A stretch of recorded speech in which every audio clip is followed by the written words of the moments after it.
Ozodlik uchun kurashish bu hamma narsani xavf ostiga qo'yish degani, ammo kurashmaslik hamma narsani yo'qotish demakdir.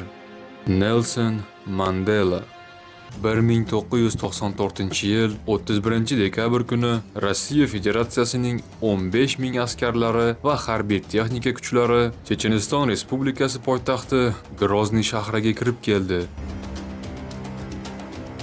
Shahar aholisi avvaliga ularni qarshiliksiz va hayrat bilan kutib oldi. To'rt tomondan bostirib kirgan harbiylar shahar markazidagi prezident saroyini qo'lga olishi va bu Yangi yil bayramiga Moskva Kremldagi rahbarlarga sovg'a bo'lishi kerak edi. Ammo ularni shahar markazida boshqa sovg'a kutib turardi. 7 mingga yaqin qurollangan Checheniston kuchlari binolarning ichida himoya pozitsiyasini egallab, isitmadan tayyor turishardi.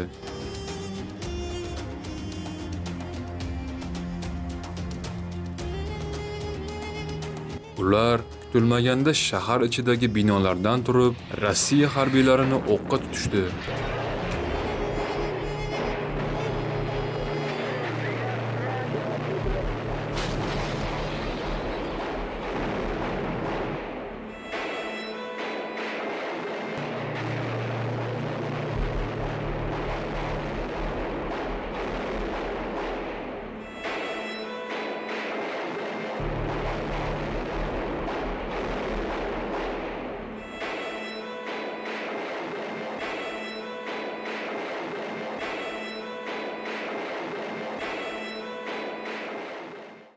Hammaga salom, siz Sahifa kanalidasiz. Ushbu ko'rsatuvda Rossiya Federatsiyasining qonli tarixidagi birinchi chechen urushi haqida gaplashamiz. Bu urushning kelib chiqish sabablari esa uzoq tarixga borib taqaladi. Buni tushunish uchun Checheniston tarixini o'rganishimiz kerak. Tog'lar yurakni toshdek qattiq va shamoldek erkin qiladi. Kavkaz xalq iborasi. Chechenlar Kavkazning shimolida yashovchi qadimiy xalq bo'lib, ular o'zlarini Noqchi deb atashadi.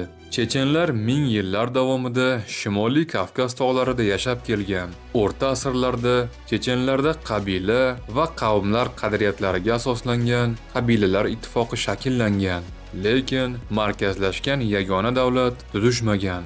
Ular tarix davomida ko'plab bosqinchilarga qarshi kurashib, o'z erkinliklarini saqlab qolishgan. Bunga albatta ular yashayotgan tog'li landshaft va bu yerdagi aholining bo'ysunmas fe'l-atvori sabab bo'lgan. 16-18-asrlardan boshlab Rossiya podsholigi Eron va Usmonli imperiyasi orasida yashab kelgan. Shunga qaramay, ular doim mustaqillikni saqlab qolishga intilgan. Aynan shu 16-asrdan boshlab islom dini chechenlar orasida keng tarqalgan. Faqatgina 1829-1859 hozirgi Dog'iston va Checheniston hamda qisman Cherkessiya yerlarida Shimoliy Kavkaz imomligi deb nomlangan nisbatan markazlashgan davlat shakllandi. 1817-yildan boshlab Usmoniylar va Eron zaiflashganini bilgan Rossiya imperiyasi Shimoliy Kavkazni o'z hududiga qo'shib olish vaqti kelganini tushundi. Shu bilan 1864-yilgacha davom etgan Kavkaz urushi boshlandi. Shimoliy Kavkaz rahnamosi Imom Shamil 1859-yilgacha rus bosqinchilariga qarshi kurashib keldi. Faqatgina 1859-yilda Imom Shamil yengilgandan so'ng Shimoliy Kavkaz hududlari Rossiya imperiyasi tarkibiga kiritildi. 1917-yilgi kommunistik inqilobdan so'ng chechenlar avval Sovet Rossiyasi, keyin esa SSSR tarkibida bo'lgan.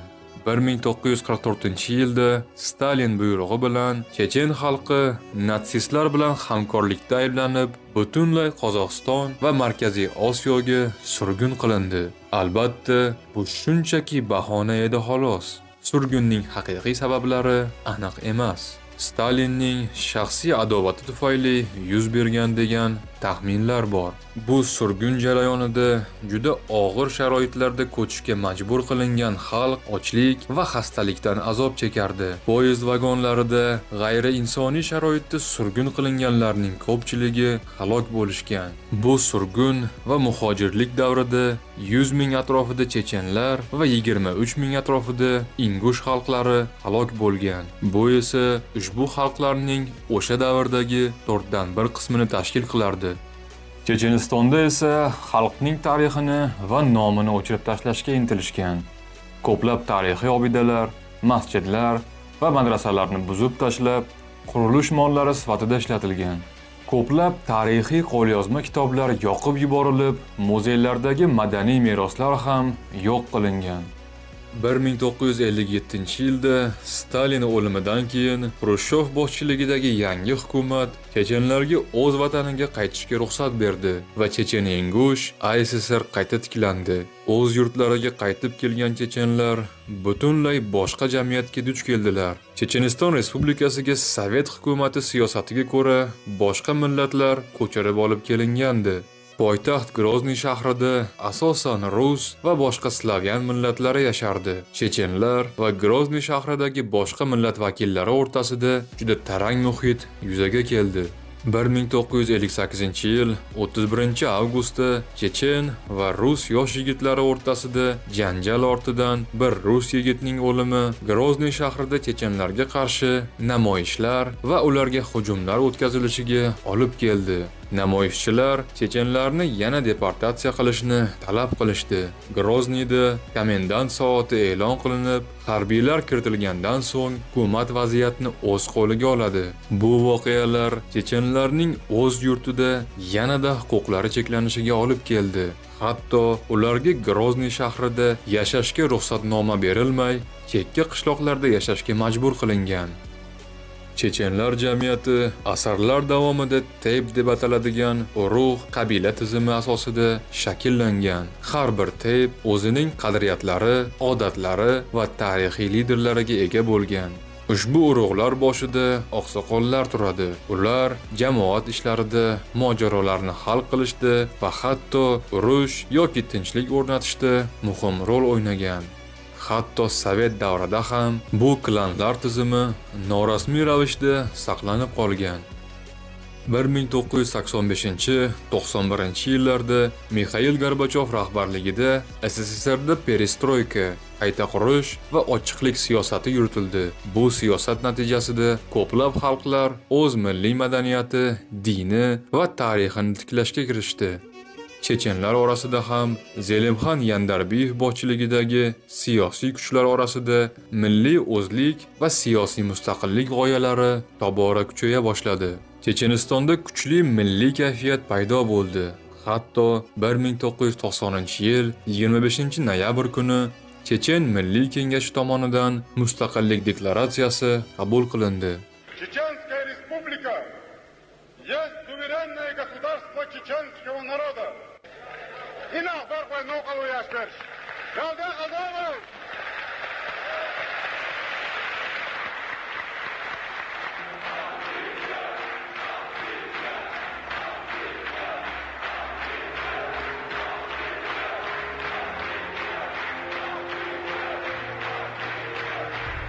Bunday xavfli vaziyatda tugab borayotgan Sovet hukumati juda katta xatoga yo'l qo'ydi.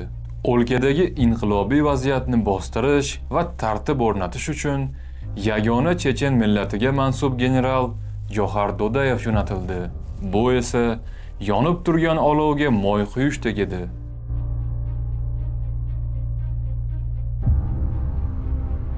Johar Dodayev 1944-yilda Stalin buyrug'i bilan butun chechen xalqi O'rta Osiyoga surgun qilingan yili tug'ilgan. U 8 kunlik go'dak bo'lgan paytida oilasi bilan Qozog'istonga jo'natilgan. 13 yoshida esa yana oilasi bilan Chechenistonga qaytib keladi. Uning oilasi katta bo'lib, 13 ta farzanddan eng kichik 13-chisi bo'lgan. Johar aka-ukalariga qaraganda maktabda yaxshi o'qigan va a'lochi sinf sardori bo'lgan. Lekin 9-sinfda maktabdan chetlatilishiga oz qolgan. Bunga sabab uning Imom Shamil haqida uni xalq qahramoni qiyofasida tasvirlangan insho yozganligi. Sovet davrida ruslar bosqiniga qarshi kurashgan milliy qahramonlar salbiy tasvirlanishi kerak edi. Bu voqeadan Johar yoshligidan siyosatga befarq bo'lmaganini ko'rishimiz mumkin. Johar ulg'aygach, Pedagogika instituti fizika-matematika fakultetiga o'qishga kiradi. Lekin birinchi kursni tamomlagach, oilasidan yashirincha Tambov shahridagi harbiy aviatsiya oliy o'quv yurtiga kiradi. Bu yerga kirish uchun u o'zini Ossetin deb tanishtirgan. Chunki bu davrda chechen millatiga mansub odamni harbiy aviatsiyaga olishmasdi. Lekin o'qishni tamomlab diplom olayotganida haqiqiy millatiga ko'ra chechen deb yozilishini talab qiladi. Johar Dudayev 1962-yildan boshlab Sovet ittifoqi harbiy havo kuchlarida xizmat qilgan. U harbiy uchuvchi bo'lib, keyinchalik strategik aviatsiya qo'mondonigacha ko'tarilgan. Afg'oniston, Boltiqbo'yi mamlakatlarida va boshqa hududlarda xizmat qilgan. 1990-yilda general-mayor unvonini olib, Sovet tarixida ilk chechen generali bo'lgan. Dudayev shaxsiy hayotda ham rus ayol Aliftina Kulikovaga uylanib, 2 o'g'il, 1 qiz farzandli bo'lgan. O'sha davr Sovet elitasidagi norasmiy qonunga ko'ra rus bo'lmagan millat vakillari yaxshi karyera qilib ko'tarilishlari uchun rus millatiga mansub ayolga uylanishlari kerak edi. 90-yillardagi qayta qurish davrida Johar Dudayev Kompartiyaga qarshi pozitsiyadagi harbiy general bo'lib tanildi. U Boltiqbo'yi davlatlarida xizmat vaqtida mustaqillik harakatlari boshlangan bu mamlakatlarni qo'llagan. Agar Kreml Boltiqbo'yiga tanklar kirgizmoqchi bo'lsa, qo'l ostidagi havo kuchlari bunga yo'l qo'ymasligini aytgan. 90-yillar boshida chechen xalqi ozodlik uchun yo'lboshchi bo'la oladigan lider qidirayotgan edi. Xalq komissariyati raisi Zelimxan Yandarbiyev fikricha, Johar Dudayev ozodlik uchun kurash yo'lboshchisi bo'lishga hamma tomonlama to'g'ri kelardi. U sobiq generalni chechen ozodlik kurashi ramzi bo'lishga ko'ndirdi. Bu bosqichdan keyin milliy siyosiy harakatlar mustaqillikka intilishga aylandi. Ya'ni Checheniston Rossiyadan ajralib, to'liq mustaqil davlat bo'lishga harakat qildi. Johar Dudayev 1991-yilda harbiy xizmatdan iste'foga chiqarilib, Chechenistonga qaytishni so'ragan. Sovet hukumatı esa uning bu talabiga rozi bo'lib, Chechenistonga kelgach, bu yerda tartib o'rnatib, respublikani Kremlga bo'ysunuvchi hudud sifatida ushlab turishini istagan. Dudayev chechen qavmlari oqsoqollari bilan kelishib, hokimiyatni o'z qo'liga oldi. Lekin Kremlga bo'ysunmasdan mustaqil siyosat yurgizishni boshladi. SSSR tomonidan tartib o'rnatishga yuborilgan generalning tarafdorlari davlat to'ntarishi uyushtirdilar. Dudayevning jangchilari qurol bilan Grozniydagi Respublika komiteti binosiga kirib borib, Sovet rahbariyatini Checheniston poytaxtidan quvib chiqardi. Chechen Ingush Oliy Soveti raisi Zavgayevni rahbarlikdan olishdi. Rossiya tomonidan tayinlangan Grozniy shahri meri Vitaliy Kutsenko esa 4-qavatdan tashlab yuborildi. Allohu akbar! Желаю, товарищ министр обороны. Идет, слышите? Все в порядке, салютует Ичкерев. 1991-yil 27-oktyabrda Respublika rahbari saylovida Johar Dudayev prezident lavozimini egalladi. 1-noyabrda sobiq Sovet generali Johar Dudayev o'zining birinchi buyrug'i bilan Chechen Ichkeriya Noxchicho Respublikasi tuzilganini va bu davlat SSSRdan ajraganligi hamda Rossiya Federatsiyasi tarkibida ham bo'lmasligini e'lon qildi. Albatta, SSSR ham, Rossiya ham chechenlarning mustaqilligini tan olmadi. Umuman, bu yangi tuzilgan davlatni Afg'onistondan boshqa dunyoning hech bir davlati mustaqil deb tan olmadi.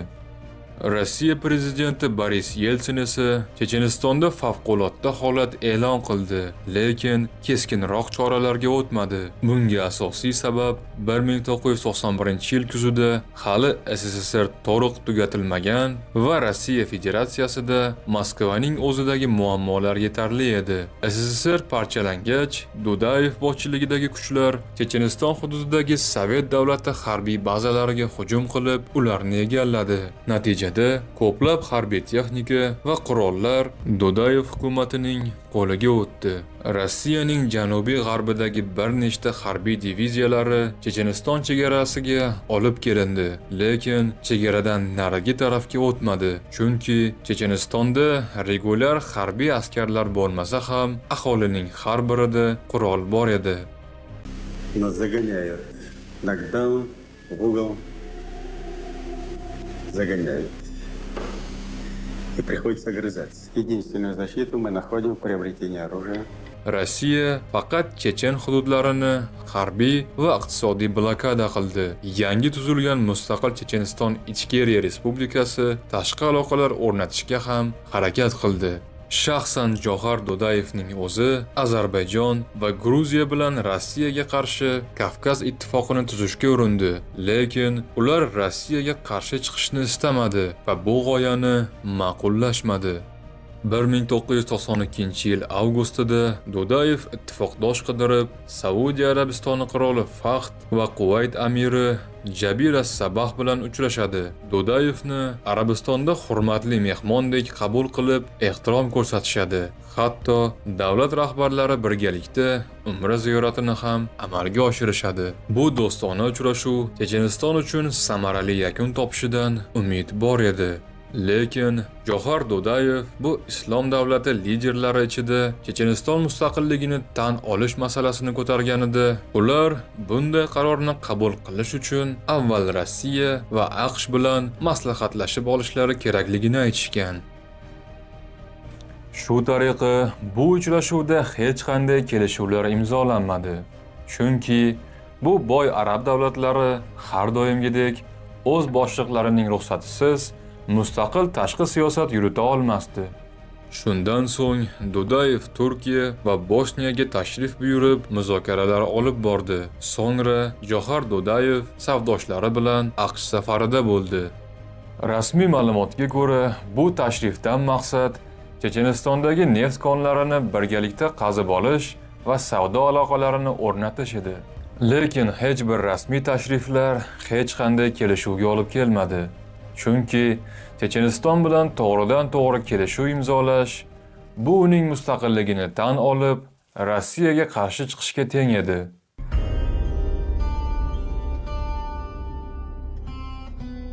(1992-yildan boshlab Chechenistonda milliylikdan millatchilikka o'tildi.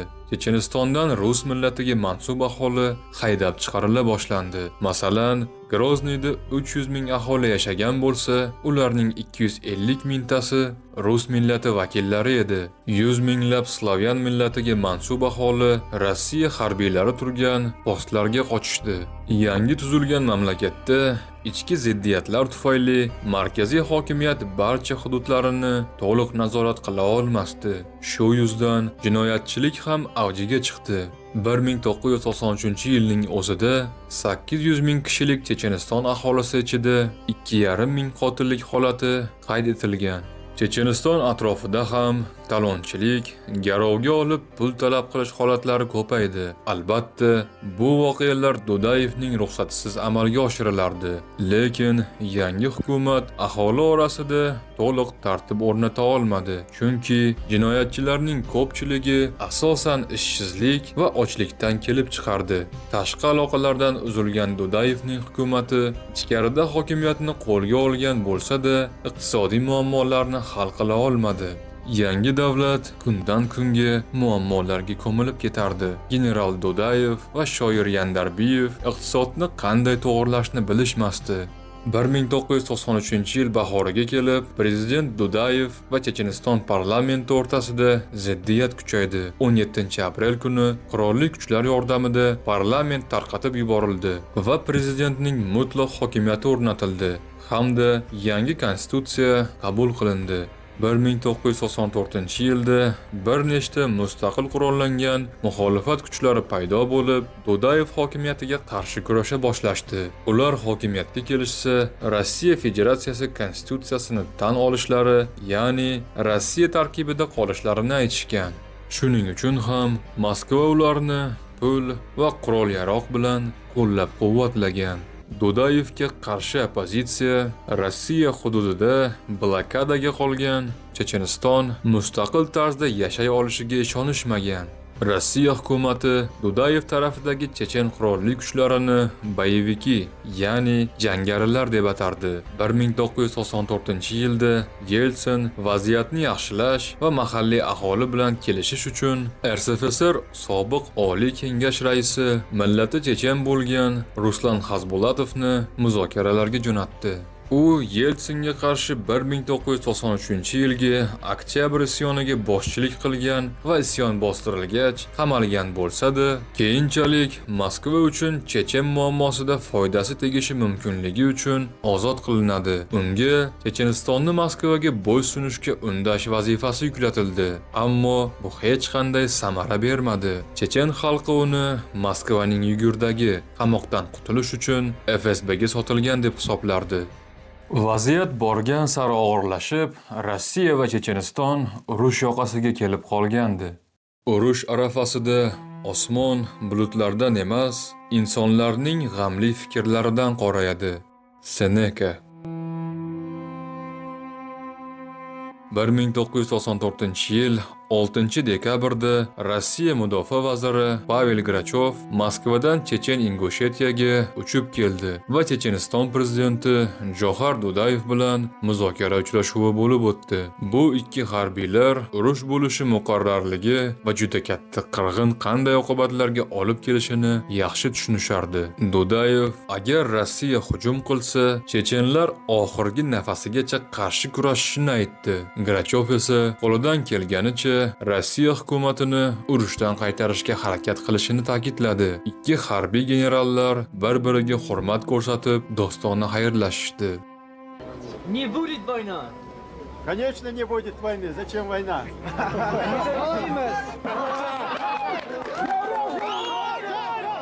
Dudayev o'sha kuni xalqqa muammolar tinch yo'l bilan hal bo'lishini aytgan bo'lsa-da, Moskvadagi amaldorlar nima xohlayotganini yaxshi bilardi.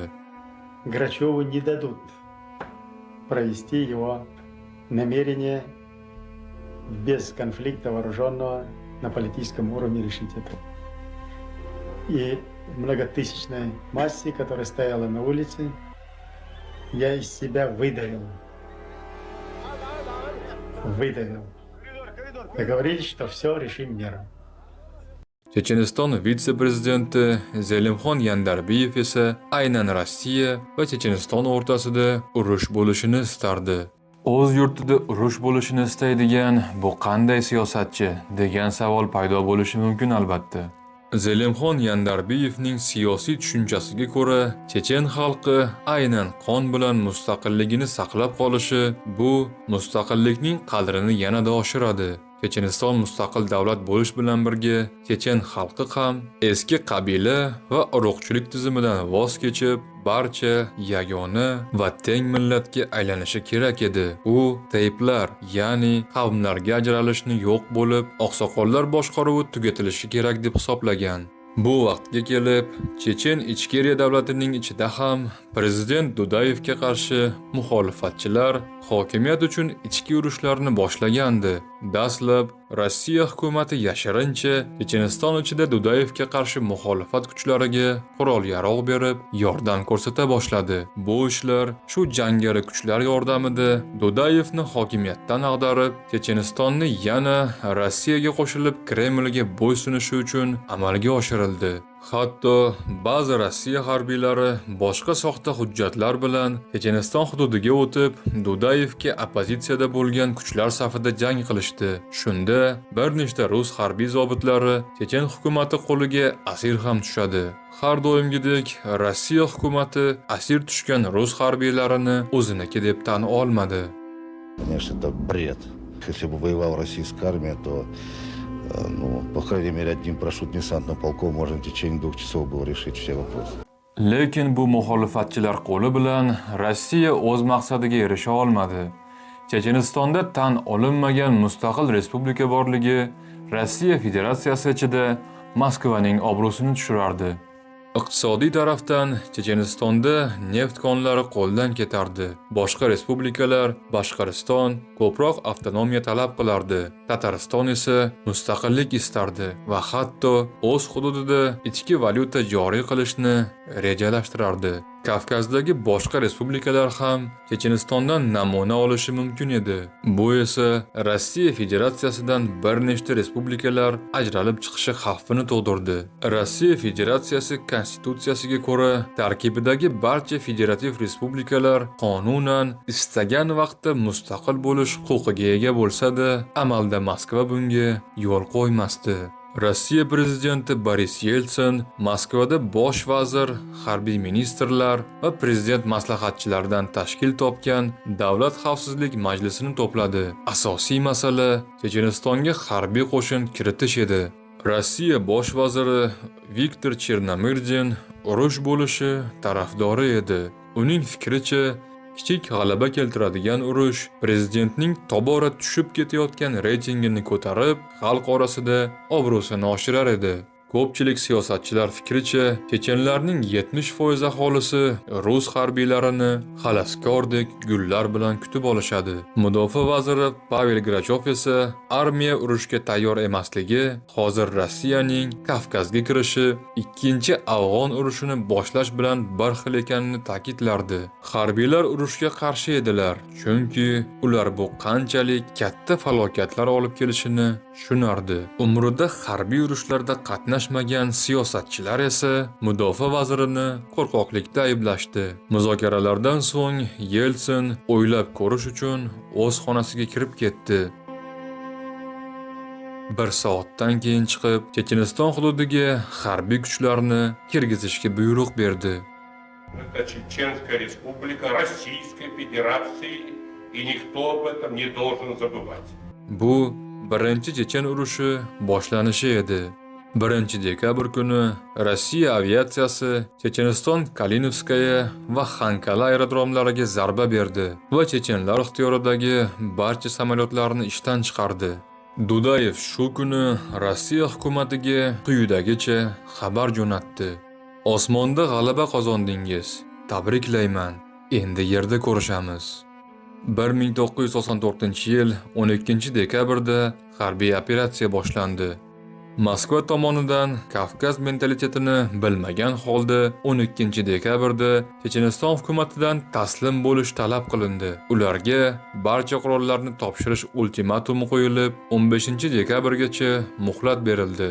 Lekin Dudayev hukumati Rossiyaning bu talabini bajarishdan bosh tortdi. Dudayev Rossiya bilan bo'ladigan bu urushni g'azovot deb atadi.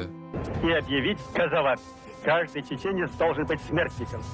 Chechen hukumati uchun bu urush nafaqat siyosiy mustaqillik, balki g'ayriddin ruslarga qarshi diniy urush ham edi.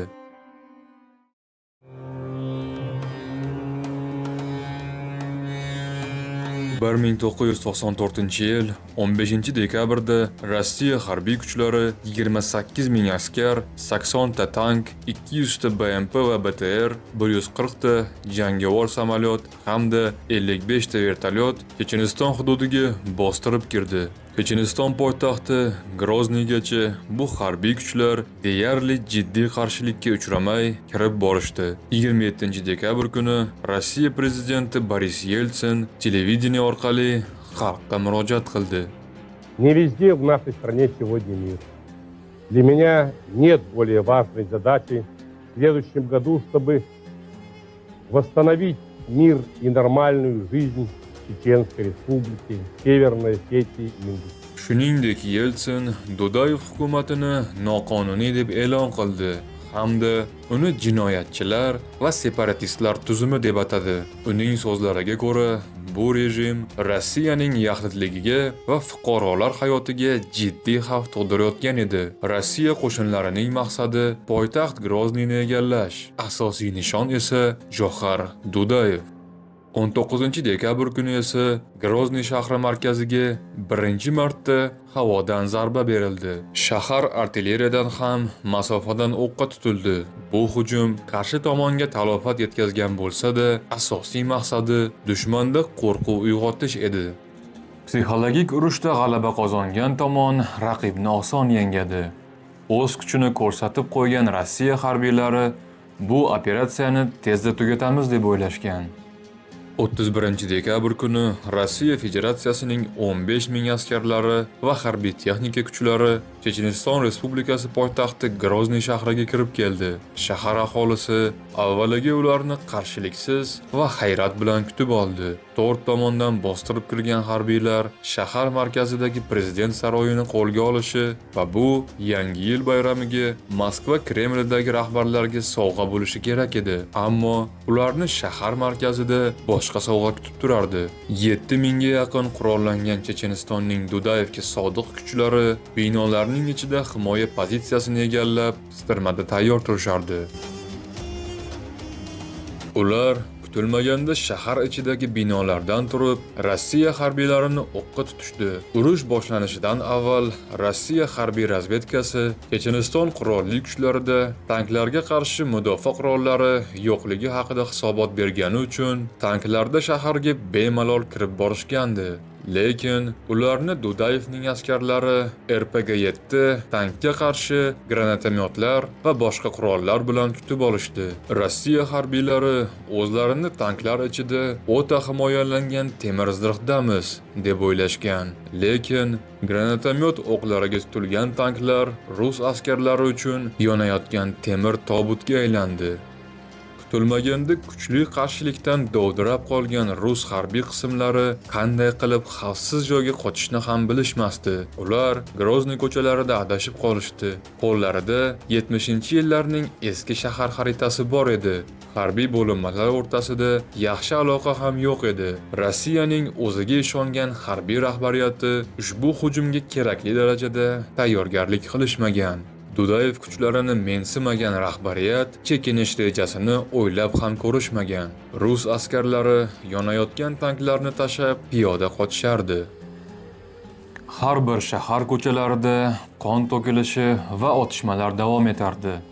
Chechen harbiy komandirining rus askarlariga ushbu murojaati eng dramatik voqea bo'lib tarixda qolgan.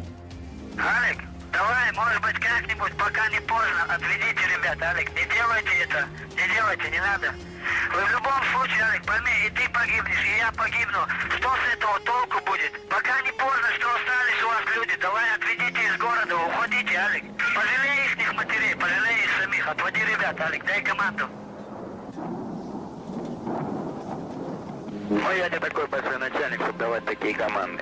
Qiyin ahvolda qolgan rus askarlari qanchalik o'z rahbariyatidan ratsiya orqali yordam so'ramasin, hech qanday yordam kuchlari o'z vaqtida yetib kelmadi. 11-й, 10-й прием. Я 11-й слушаю. 11-й, блядь.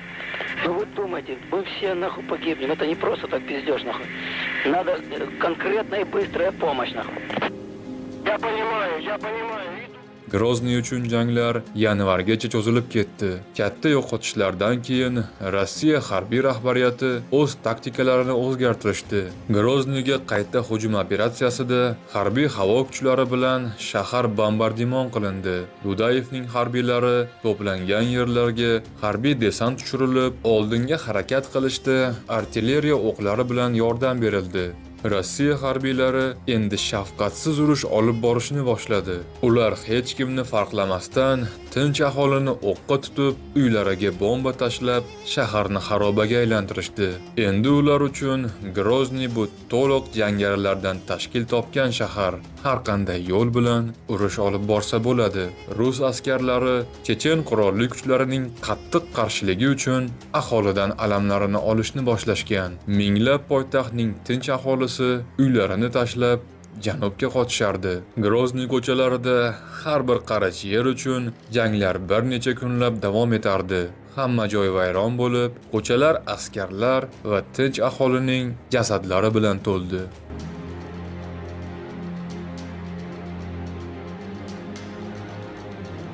2 soatda qo'lga olinishi rejalashtirilgan Grozniy shahri 2 oy davom etgan janglardan keyin rus askarlari tomonidan egallandi.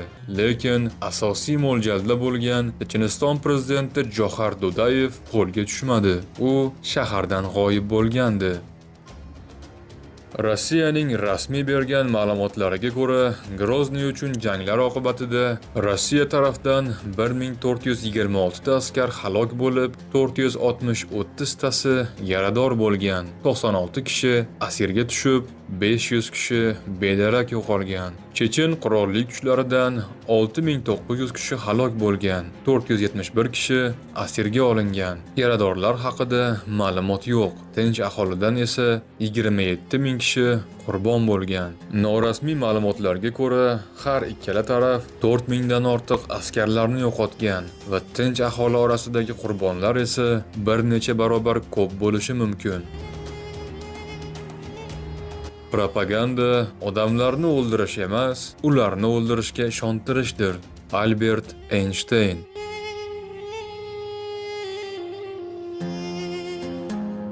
Rus qo'shinlari Chechenistonda bunday katta talofatga uchrashlarining bir nechta sabablari bor.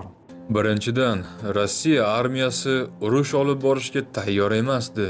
Iqtisodiy inqiroz ichida yashayotgan Rossiya Federatsiyasida armiyada ham yetishmovchiliklar yetarlicha edi. Byudjet taqchilligidan davlat harbiylarni to'liq ta'minlay olmasdi. Shu sababdan armiyada korrupsiya va o'g'irliklar ko'payib ketgan. Bu ishga katta amaldorlardan tortib oddiy askarlargacha aloqador bo'lganidan, hatto davlat mulki bo'lgan harbiy texnika va qurol-yaroqlarni qora bozorda sotish yo'lga qo'yilgan. Oziq-ovqat va dori-darmon ta'minoti juda yomon ahvolda edi.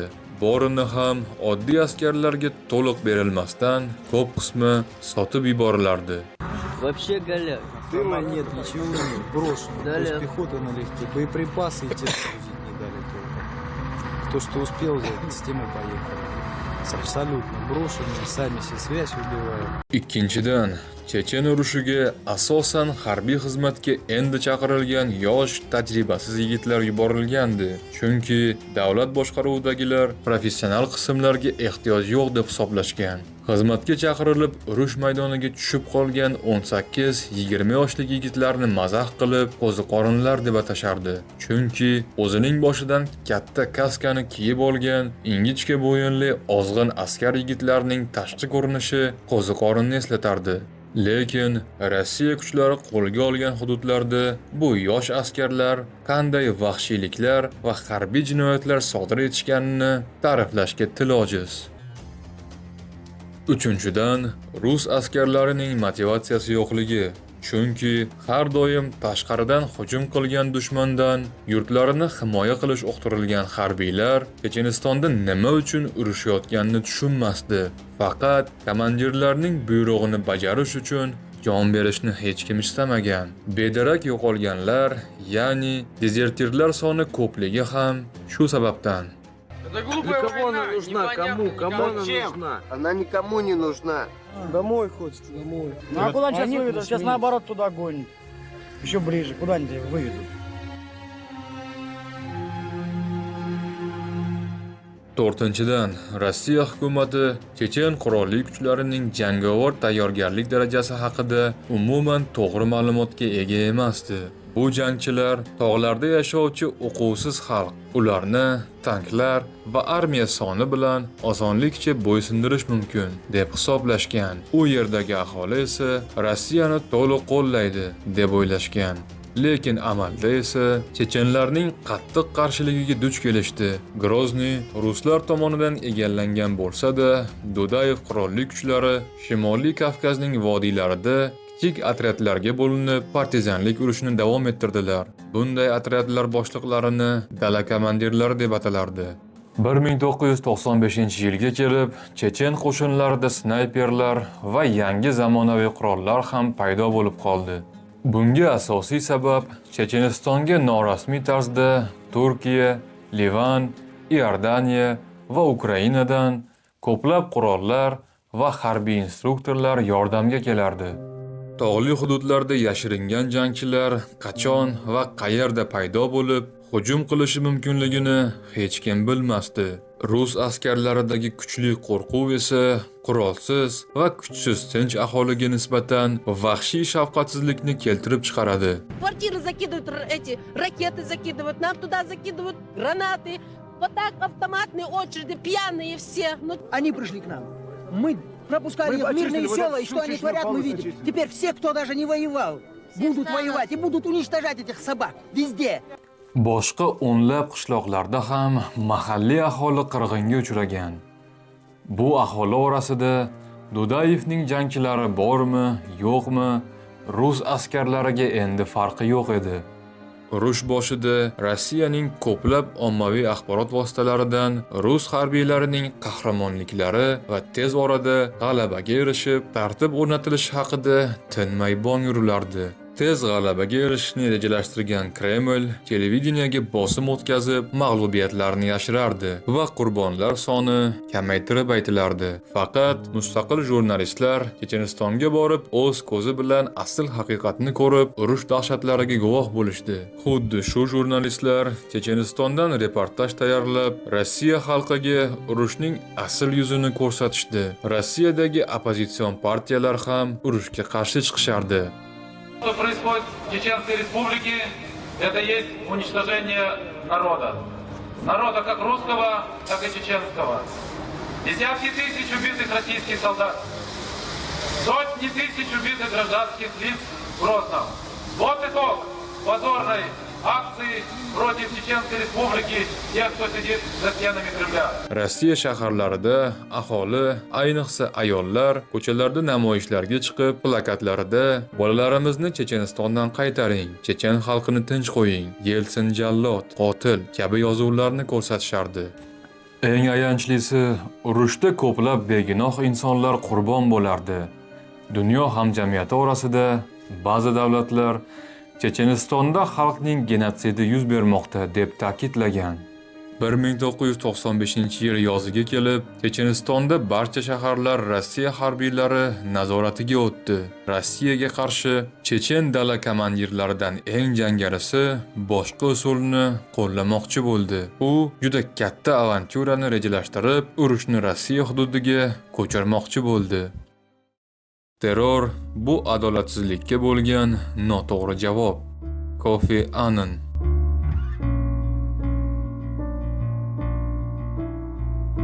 Bir 1995-yil iyun oyida chechen dala komandirlaridan biri Shamil Basayev bitta yengil avtomobil va 3 ta yuk mashinasida o'ziga sodiq 200 nafar qurollangan jangchilar bilan Chechenistondan chiqib Rossiyaga tegishli Stavropol o'lkasiga kirib bordi. Uning rejasi bo'yicha bu qurollangan guruh Rossiya hududiga kirib, Kamenniy Vody shahridagi aeroportdan samolyotni qo'lga olishi va Moskvaga uchib Kremlga hujum qilishi kerak edi. Shu tariqa oz sonli Checheniston kuchlari urushdan uzoqda buyruq berayotgan Yeltsin hukumatini yo'q qilmoqchi bo'lishgan. Bir qarashda telbalikdek ko'ringan bu terror operatsiyasiga Shamil Basayevning jangchilari juda puxta tayyorgarlik ko'rishgan. Lekin yo'lda Budyonov shahrida politsiya postida xodimlar tomonidan to'xtatilib, otishma boshlanib ketadi va rejani o'zgartirishga to'g'ri keladi. Ular Budyonov shahriga kirib borib, shahar militsiya bo'linmasidagi xodimlarni qirib tashlashadi. Ba'zilarini asirga olishadi. Shaharni yaxshi bilmagan jangchilar shahar bolalar kasalxonasini egallab, asosan bolalar va ayollardan iborat bo'lgan 2000 ga yaqin mahalliy aholini garovga olishadi. Shamil Basayev garovdagilarni ozod qilishni istagan Rossiya hukumatiga murojaat qilib, Chechenistondan qo'shinlarni olib chiqib ketish, urushni to'xtatish, Checheniston mustaqilligini tan olish kabi shartlarni e'lon qildi. Rossiya harbiylari esa shahar kasalxonasini qurshovga olishadi. Snayperlar jangarilarni mo'ljalga olib, otib o'ldirishga harakat qilishdi. Bunga javoban Basayevning jangarilari garovdagilardan bir nechta militsiya xodimi va harbiylarni otib o'ldirdi. Rossiya harbiylari yana binoga BTRlar yordamida hujum qilishga harakat qilishdi, ammo 4 soatlik otishmadan keyin ham binoni qo'lga olisha olmadi. Bu voqealarni televideniyadan yoritilganida butun Rossiya aholisida qo'rquv paydo bo'lgandi. Hukumat vaziyatni tezda hal qilmoqchi bo'lsa, qurbonlarga qaramay katta kuch ishlatishi kerak edi, lekin boshqa yo'lni tanladi. Bu vaqtda prezident Boris Yeltsin Kanada davlatida rasmiy tashrifda bo'lgani uchun Shamil Basayev bilan muzokarani bosh vazir Viktor Chernomyrdin olib boradi. Алло, Шамиль Басаев. Я вам условия ставлю. Сейчас немедленно освободить всех заложников. Я отпустил больше, чем даже было у нас уверено. Uzoq davom etgan muzokaralardan so'ng kelishuvga ko'ra avval ayollar va bolalar qo'yib yuborildi. Binoda jangarilar bilan 15 ta erkak garovda qoldi. Shamil Basayev va uning guruhi hech qanday qarshiliksiz binodan chiqib, qolgan 15 nafar garovdagi erkaklarni tirik qalqon sifatida qo'llagan holda maxsus avtobuslarga o'tirib Stavropol o'lkasini tark etishdi. Checheniston hududigacha avtobusga rus qo'shinlari hujum qilmadi. Basayev va uning guruhi Chechenistonga qaytgach, avtobuslarning birini 15 nafar garovda bo'lganlar bilan Rossiyaga qaytarib yubordi. Shu tariqa 14-iyundan 19-iyungacha davom etgan bu tutqunlik kelishuv yo'li bilan hal bo'ldi. Chechenistonda esa dushman yerlariga bosqin uyushtirgan Shamil Basayevni qahramondek kutib olishdi, chunki u urushni Rossiya hududiga olib borish mumkinligini ko'rsatib bergandi. Bunday urush nomi terror, ya'ni qo'rquv. Keyinchalik chechen dala komandirlaridan ko'pchiligi bu usulni ko'p qo'llashadi. Rasmiy ma'lumotlarga ko'ra, Basayevning operatsiyasi natijasida Rossiya tomonidan umumiy yo'qotishlar 143 kishini tashkil etgan, 415 kishi jarohat olgan. Jangarilardan esa 19 nafari o'lgan va 20 tasi yaralangan.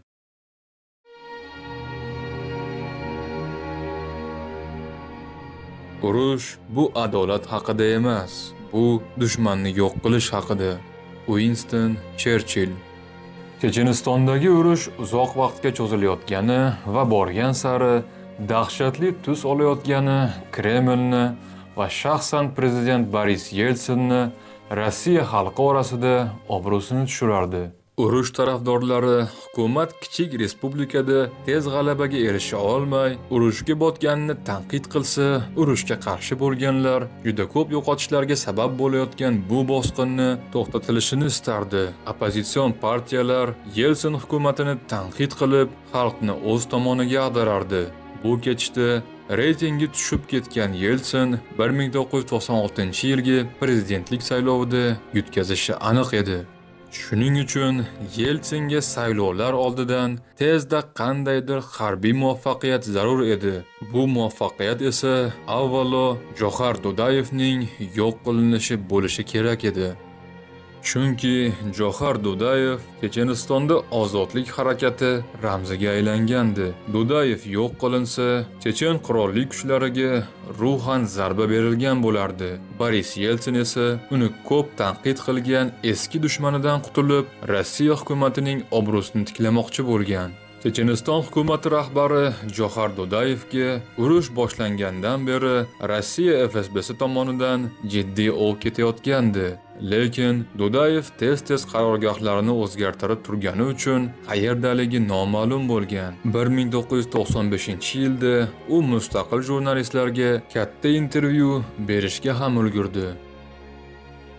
Афганистан, а потом и другие трудности, а потом еще теперь Ичкерия. Ичкерия поубавила немножко аппетиты, но не приостановила. В Крыму еще будет бойня. Ukraina еще схлестнется с Россией. Nihoyat Rossiya xavfsizlik xizmati bunga yechim topadi. 1996-yil 21-aprel kuni Sputnik telefon signalini aniqlovchi qurilma o'rnatilgan samolyot havoga ko'tarildi. Johar Dudayev o'z kortejida harakatlanib, Sputnik telefonda gaplashayotgan vaqtda signal aniqlanib, Rossiyaning ikkita qiruvchi samolyoti havoga ko'tarilib, Dudayevning telefondan olingan signal nuqtasiga raketa zarbasi berdi. Dudayev bu vaqtda avtomobilining yonida turgandi. Aniq yo'llangan raketa kuchidan Niva avtomobili portlab, Chechenistonning birinchi prezidenti o'sha joyda halok bo'ldi. Boshqa taxminlarga ko'ra, navigatsiya ma'lumotlarini Rossiya federal kuchlariga Johar Dudayevning o'z atrofidagi yaqinlaridan biri sotgan. Мы находимся и будем находиться до скончания света на исконной чеченской земле Ичкерия. Россия сегодня это Карфаген, который должен быть разрушен. Или он должен стать демократически правовым государством, или это государство должно исчезнуть с карты истории. Это больше зависит от Всевышнего, я могу сказать от себя. Никогда чеченский народ не будет больше под Россией. Dudayevning o'ldirilishi Checheniston mustaqilligini istaydigan xalq va Dudayevning sodiq jangchilari uchun bu katta fojia bo'ldi. Shu bilan birga chechenlar orasida Dudayevning o'limi tinchlik sari bir qadam deb hisoblaydiganlar ham oz emasdi. Chunki Johar Dudayevni jinoyatchi deb e'lon qilgan Kreml u bilan hech qachon tinchlik sulhi tuza olmasdi. Bu Kremlning o'z pozitsiyasidan voz kechib, Dudayevning g'alaba qozonganini tan olishi bo'lardi. 27-may kuni Kremlda Dudayev o'limidan so'ng Chechenistondagi Rossiyaga qarshi kurashayotgan kuchlar delegatsiyasi bilan muzokara o'tkazishga kelishildi. Uchrashuvda Boris Yeltsin rahbar o'ziga bo'ysunuvchi vassalni qabul qilmoqchidek stol boshida o'tirardi. Lekin Zelimxan Yandarbiyev boshchiligidagi Chechen delegatsiyasi o'zlarini mustaqil davlat deb hisoblashgani uchun Yeltsin bilan teng darajada muzokara olib borishni istashdi. Мы не равны с вами. Если даже вы не равны, мы должны это решить. Вот, мы не равны с вами. Садитесь. Садитесь. Садитесь. Я таким тоном не сяду. Садитесь.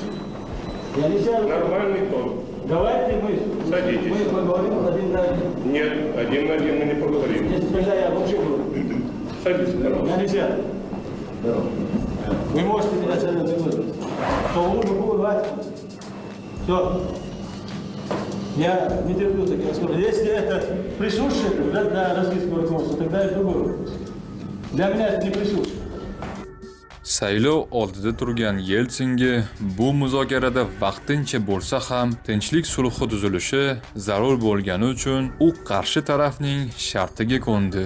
Bu uchrashuvda asirlarni almashish va 1-iyundan boshlab o'q uzishni to'xtatish bo'yicha kelishuvga erishildi. Checheniston uchun ham bu tanaffus o'z yaralarini tuzatishda vaqtdan yutish uchun zarur bo'lgan. So'ngra Yeltsin bir g'alati, lekin PR nuqtai nazaridan samarali ishni amalga oshirdi. U Yandarbiyevni Moskvada bir kun qolishga taklif qildi. Chechen delegatsiyasi tinchlikni nishonlash uchun prezident qarorgohiga olib borildi.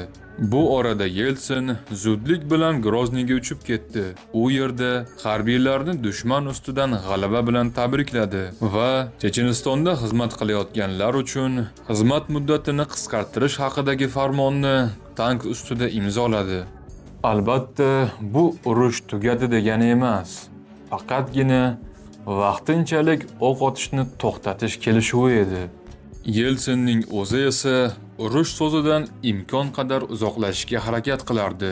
Biz jang qilgani emas, tartib o'rnatgani kirganmiz, deb ta'kidlardi.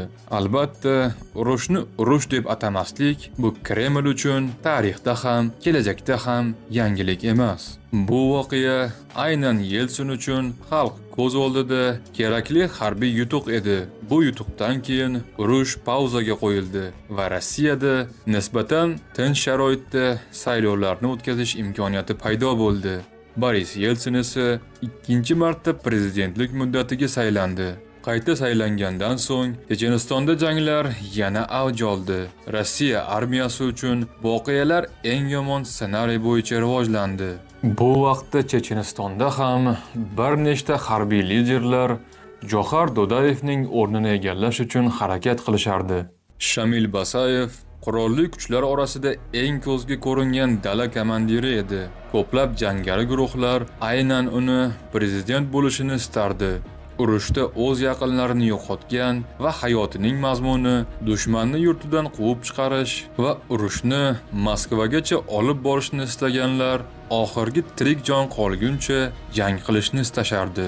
Shamil Basayev hammamiz o'lamiz, lekin urushda g'alaba qozonamiz degan shiorlar bilan chiqdi.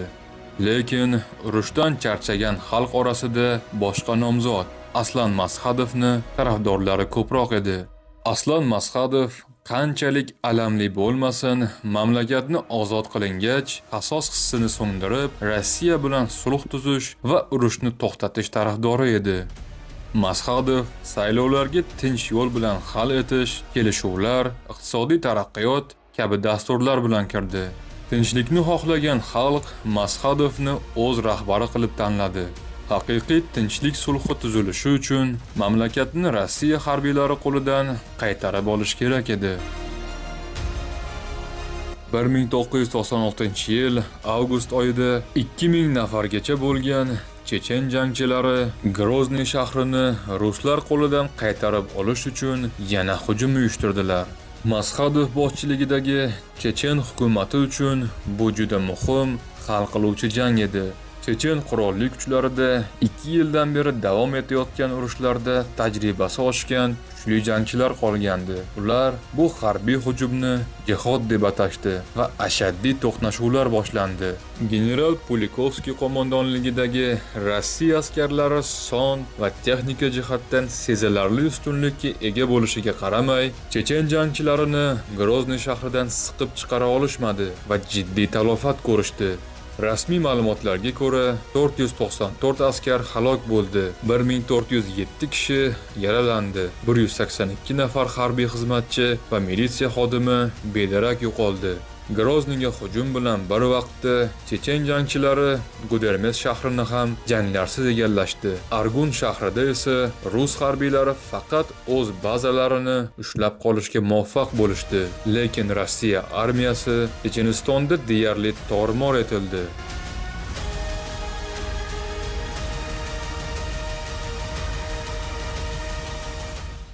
Vaqtinchalik sulh bu har ikki tomon qilichni charxlaydigan tanaffusdir. Nikola Machiavelli. Boris Yeltsin bu mag'lubiyatda asosiy aybni mudofaa vaziri Pavel Grachovga ag'dardi. Chechen urushiga doim qarshi bo'lgan Pavel Grachov 1996-yil yozida prezident Boris Yeltsin buyrug'i bilan ishdan olindi. Bu voqealar Moskva rahbariyatini yana Chechen qurolli kuchlari bilan muzokara qilishga majbur qildi. Bu safar muzokarani Rossiya Xavfsizlik kengashi raisi Aleksandr Lebed olib bordi. U prezidentlik saylovida qatnashib, Chechen urushini qoralagan va qurbonlar soni oshib borayotgan bu urushni to'xtatib, siyosiy yo'l bilan hal qilishni ko'p ta'kidlagan. Благодарю за внимание.